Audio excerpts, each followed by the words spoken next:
testimony. Um, my name is Alexander Villem, for those of you who do not know. I am a senior here at SBA, and I go to Incarnation Catholic Church. And the title of my testimony, the theme, is To Thank God. I was born on March 2nd, 2006 in Honolulu, Hawaii. My father was in the Air Force, so I moved quite a bit when I was younger, but it also meant I was very fortunate because the military structured lifestyle was a very influential part of my upbringing. After Hawaii, we moved to Florida, then Alaska, where my dad transferred to FedEx and was eventually stationed here in Memphis.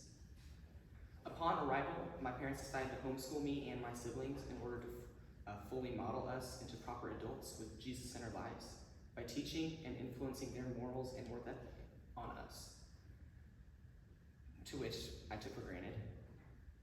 Now, how is my relationship with God at this time?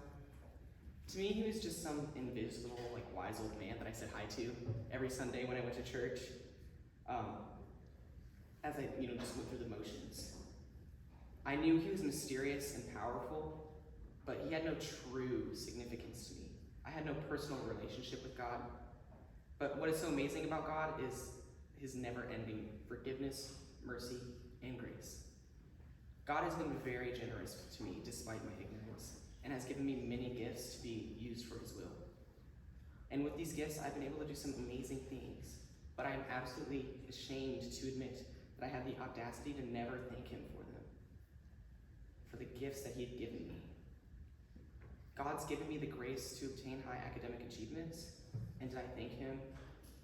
No. I had to get surgery freshman year to get my appendix removed while also testing positive for COVID, but recovered quickly and with barely any problems because of God's mercy and the prayers of my family. But did I thank him? No. Sophomore year, I got nominated to perform on the Orpheum stage at the High School Musical Theater Awards as an outstanding lead actor for my performance as Plankton in the SpongeBob musical, which was an amazing and immersive experience. But did I thank God for this achievement? No. Even by the end of junior year, when I was elected president of the Student Government Association and National Honor Society, two very big deals, I did not thank him. Honestly, I forgot.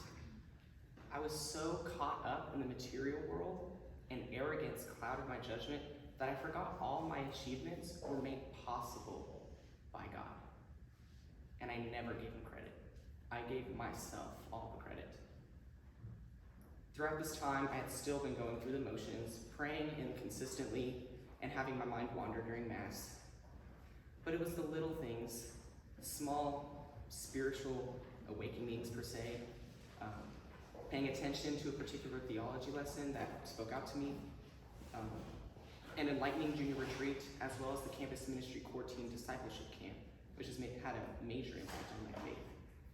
It was these small spiritual highs of my life that the realization appeared. The realization that I had failed God, and God's yearning for a relationship with me. A relationship bought for the ultimate price, Jesus' sacrifice.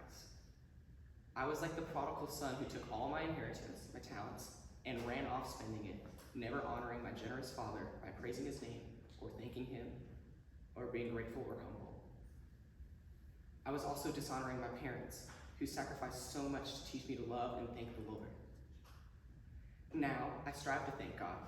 I ask him for forgiveness for my ignorant past, and I pray for the grace to continue building a relationship with him, and to continue thanking him in good times or bad for the life that he has given me. This is difficult.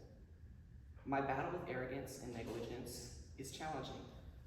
When life is hard, it's easy to question or reject God. And when life is going great, it's easy to forget God, and that he is the reason for everything good, and that he has a reason for everything bad. And it is our duty as human beings, as his creations, as his children, to thank God, praise God, and strive for a relationship with him. So I encourage you to think for a moment about everything you should thank God for. However, it sounds cliche, but it's important. What should you be thankful for? Whether it's good or bad, thank God. Thank God for his never-ending grace. Thank God for his never-ending love. And thank God for his never-ending forgiveness. I encourage you to do this moving forward. Take time to thank God. Take time to strive for the next level of a relationship with Him.